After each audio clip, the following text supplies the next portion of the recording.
Here today with Chris Bennett over at Apex Physical Therapy in Old Town Fenton. A lot of you guys know Chris.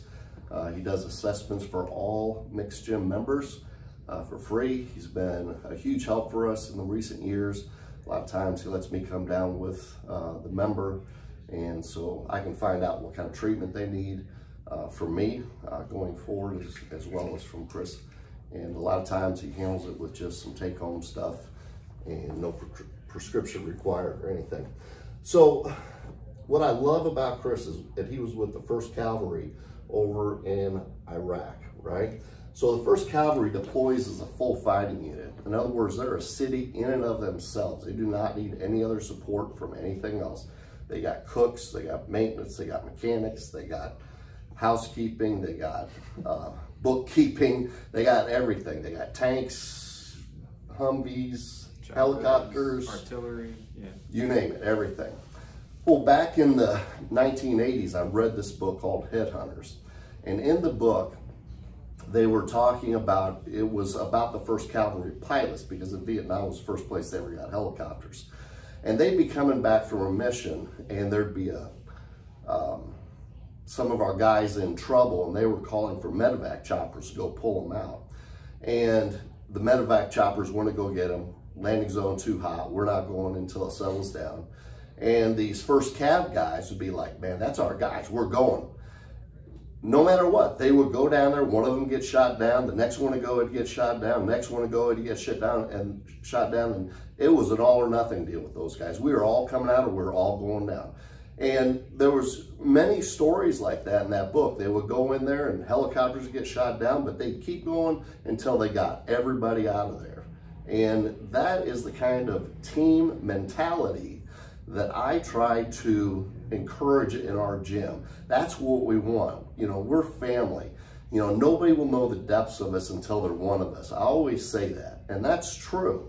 But it's that kind of team mentality that makes us who we are and gives us the success that we have and the closeness that we have in the gym. And so I came over to see Chris here today to talk a little bit more about that. So, you know, when we first started talking about this, Mick and I, you know, figuring out if there's anything I could maybe bring to help you guys out with what you do on a daily basis and the way you live your lives, and in some way maybe relate this to the Cav and my time in the military. You know, that family like focus that you guys have, that tightness, that bond that you all have, immediately brought to mind one of our Army like philosophies. It's something that I guess not a lot of civilians are familiar with. Some of you former military guys will know exactly what I'm talking about as soon as I say it, but it's mission first, people always. So just think about that for a second, okay? Mission first, comma, people always. And people always ask, you know, can you do that? Can you have the mentality of the mission first while at the same time always remembering your people and taking care of them, right? Kind of like the chicken or the egg, right? Right, that's how some people look at it. And but I think about that with you guys, and it's been in my mind before, although I've never really articulated it to anyone, because you do have that overarching, that mission. Everyone's driven to do this, right? What they haven't done before. What you've never done before. What you've never done before. Pick up something heavier than the day before and put it down. Right. You know, those types of things that other people don't normally do. So that's your mission. And yet Mick has fostered such a tight group there. I mean, the family, the support, the encouragement, the motivation, that I can't help but think mission first, people always. So, you know, the great debate in leadership in the military, there's been books and studies written about this, and the great debate has been, you know, can you truly do that? Mission, people. And so I'm going to quote a study that I read about a while back. They took votes on, is this person a good leader? you know, and they did that for a bunch of people. And then they decided to say, is this person a mission person or is this a people person? Or are they both? Okay, so the people that they voted that were people persons, all right, people first, they were like 12% of those folks were considered good or great leaders. 12%. Of the people that were mission first, those leaders were considered good leaders about 15% of the time. But of the people that were considered both, put mission first and put people always, those people were considered good or great leaders over 70% of the time. I think it was like 79, something really high. So what that tells me is that yes, there is an ability to have an environment where everyone is focused on the mission and yet concerned about their people. All right, take care of each other. You've got to find that balance because you're all working towards the same mission. But the only way you can get to that mission end state is with the people you're with. That's right. That's the key point in this whole thing. You can't finish that mission without people. You just can't. It's not going to happen. That's right. All right? And to have a whole bunch of people with no mission, well, that's just a party. That's just a mob. Yeah, that's just a group of people. Like, so what's the point, right? Yeah. So you have to have one to have the other. But to be able to find an environment and a leader like Mick that's going to foster that environment where you have the mission and you have the people in equal parts and in balance and progressing together, that's a rare thing. So, like I said, I think of that from time to time about you guys up on the hill up there. And, you know, it takes me back to the Army every time. Thanks. I just want to let you know that we had not talked about this before right now, so I didn't know where that was going. You know, we had talked about, before we started shooting this, that, you know, life is a series of choices, and mistakes don't, how did I say that? Mistakes don't determine our success. Correct, yeah. Our fear does. Right. Right? We can make mistakes, but if we learn from them and continue on, we're going to do good. But if that fear paralyzes us, you know, that's something else. I was talking to Chris about, you know, my in powerlifting, I never had any trouble, man. I can go super intense, real fast, real easy. Golf course, totally different thing. Something goes wrong, then my intensity goes up, and then it's real hard for me to bring it back down because all my life I've trained just to go here and stay here till the workout was over. Well, you can't stay there till the golf game's over. Not unless you want to shoot 300, you know. Exactly. So, you know, you train to the level of intensity that you perform at. I think that's what you're saying. You know, if you're going into your workouts at 50% clip, then when it come time to perform, you're gonna perform at 50% clip. Yeah. You know, so I think that's what you're getting at with that. But letting fear limit you, and that paralysis that you mentioned, it's a real thing. I mean, it happens. It happens all the time in all kinds of situations, not the least of which is in battle. When the shit hits the fan, the proverbial shit hits the fan, what are you gonna do? It's that fight or flight, right? Right.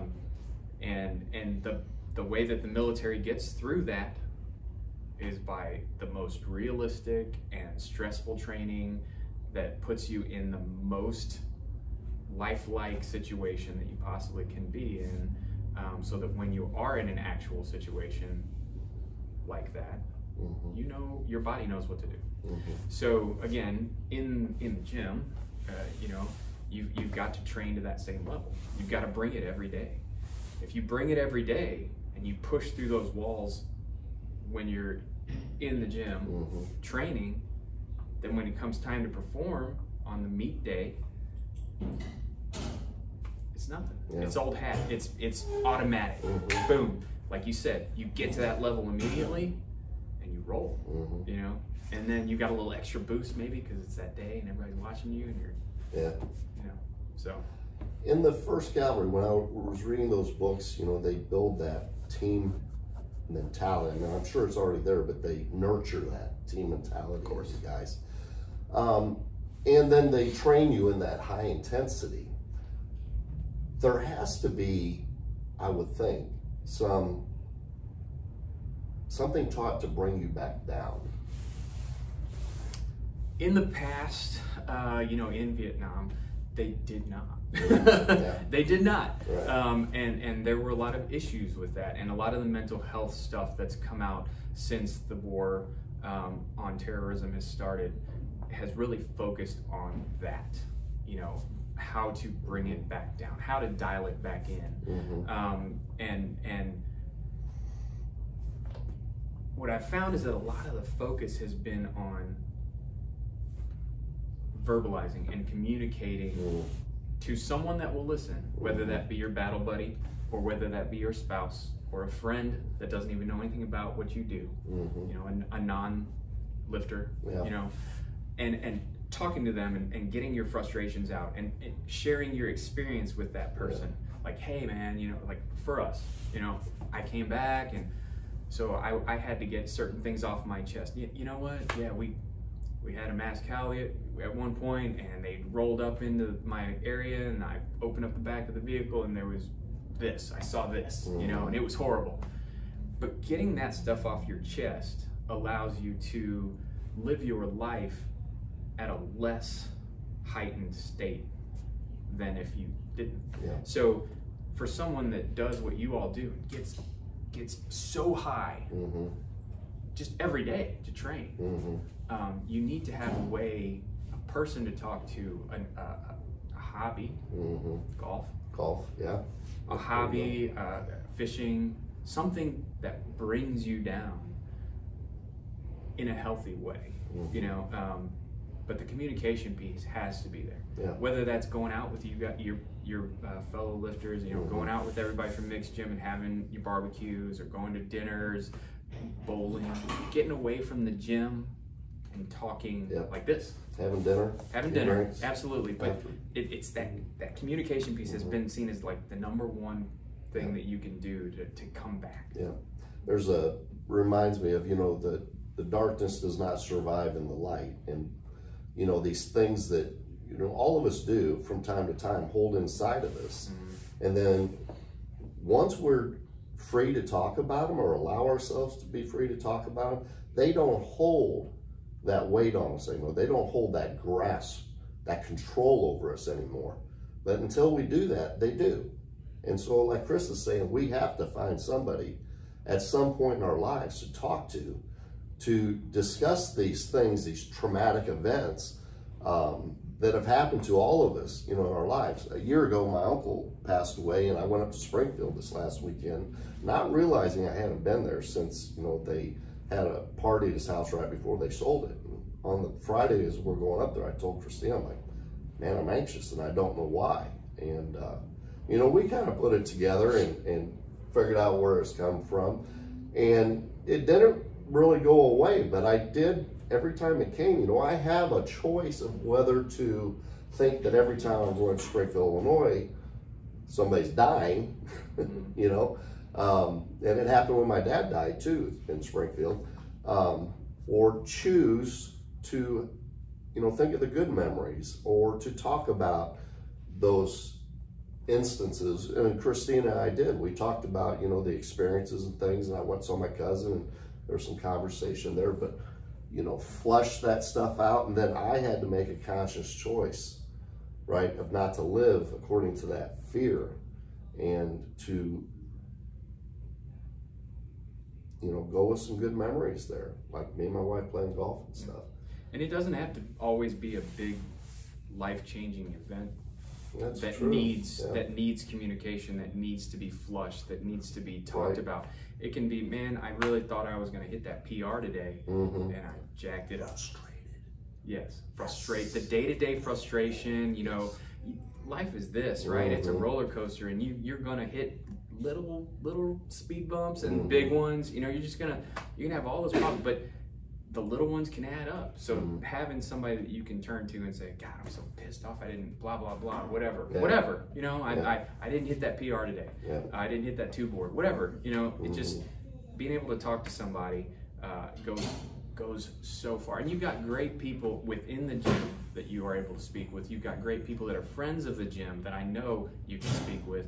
And I'm sure you all, well, not all of you, some of you guys have friends, so go seek them out as well.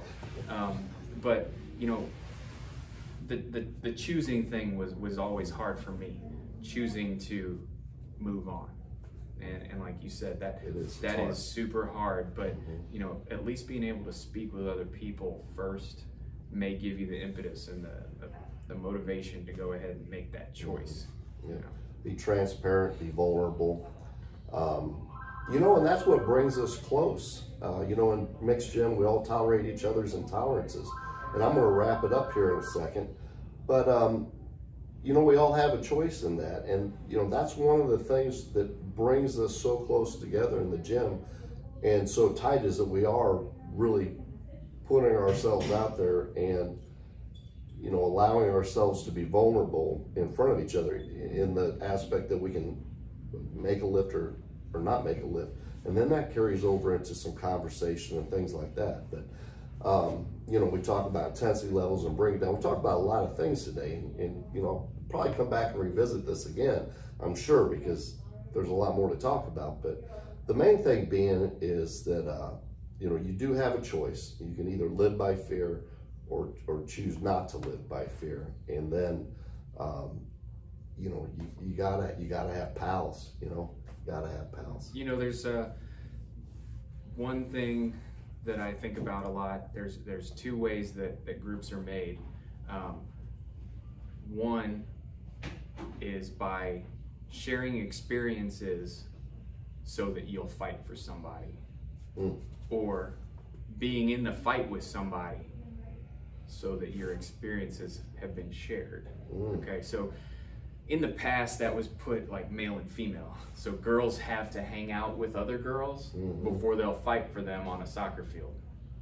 Okay. Whereas boys, this is all stereotypical, whatever, boys would have to see you fight for them on the soccer field before they'll hang out with you. Okay, but I don't think that really flies anymore in the modern world. But I do feel like there are those 2 ways of seeing how people can bond as a group. And I feel like the fact that you guys are in there working your butts off, you know, pain, blood, sweat, tears every single day, you guys are in there creating that bond through a shared battle every single day. And you guys are tighter just because of that than any other group that I can think of off the top of my head. I'd agree with that. We've got great people there. Thank you, Chris. No problem, brother. Appreciate your time today. Absolutely. And I'll see if this Bluetooth thing works. And we'll be back next week.